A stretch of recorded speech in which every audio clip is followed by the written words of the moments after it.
Aulia Bahris.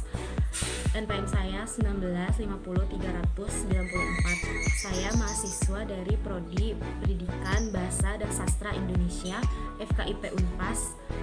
Dalam video kali ini saya akan menjelaskan mengenai layanan bimbingan dan konseling. Yang pertama, kita itu harus mengetahui pengertian dari layanan bimbingan dan konseling.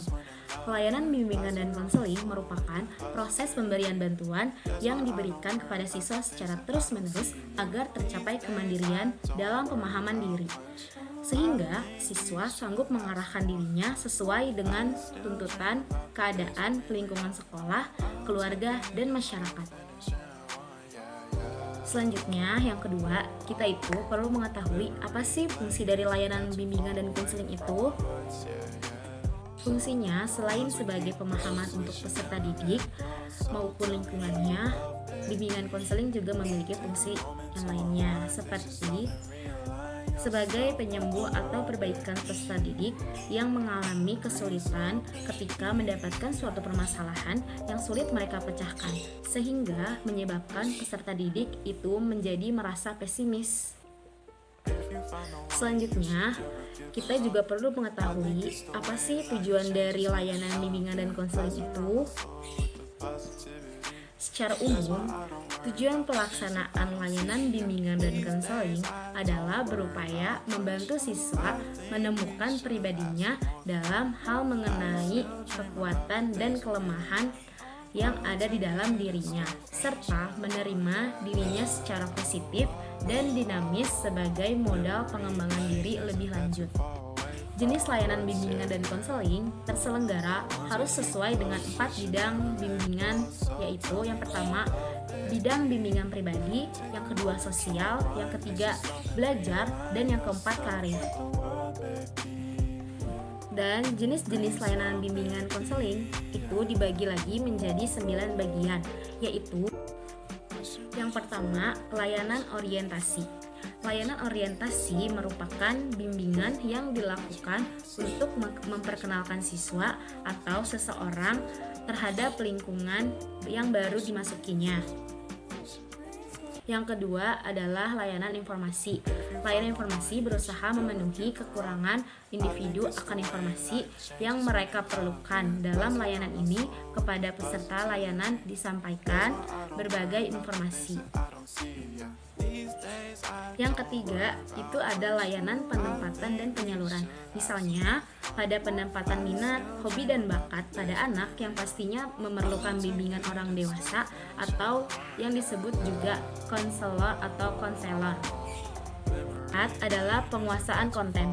Layanan penguasaan konten ini sama aja seperti layanan konseling yang memungkinkan klien mengembangkan diri berkenaan dengan sikap dan kebiasaan belajar yang baik, materi pelajaran yang cocok dengan kecepatan dan kesulitan belajarnya.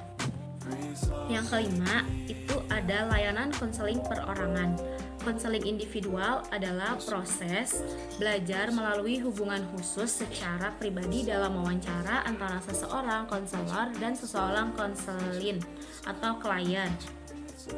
Yang keenam, ada layanan bimbingan kelompok dan konseling kelompok. Layanan bimbingan kelompok adalah layanan bimbingan yang diberikan kepada sekelompok siswa untuk memecahkan secara bersama-sama masalah-masalah yang menghambat perkembangan siswa.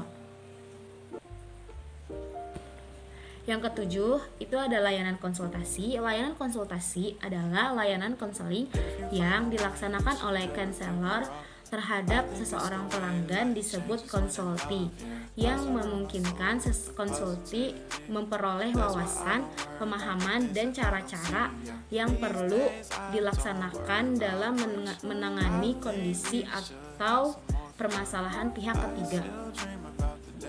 Layanan mediasi yaitu layanan bimbingan dan konseling yang dilaksanakan konselor atau guru terhadap 2 orang atau lebih yang sedang dalam keadaan saling tidak menentukan kecocokan. Oke, yang kesembilan atau yang terakhir ada layanan advokasi. Layanan advokasi adalah layanan bimbingan dan konseling yang membantu konseli untuk memperoleh kembali hak-hak dirinya yang tidak diperhatikan atau mendapat perlakuan yang menyalahi hak-haknya. Dan materi yang terakhir yaitu contoh layanan bimbingan dan konseling. Contoh yang ada di dalam penerapan layanan bimbingan dan konseling, yang pertama, layanan orientasi.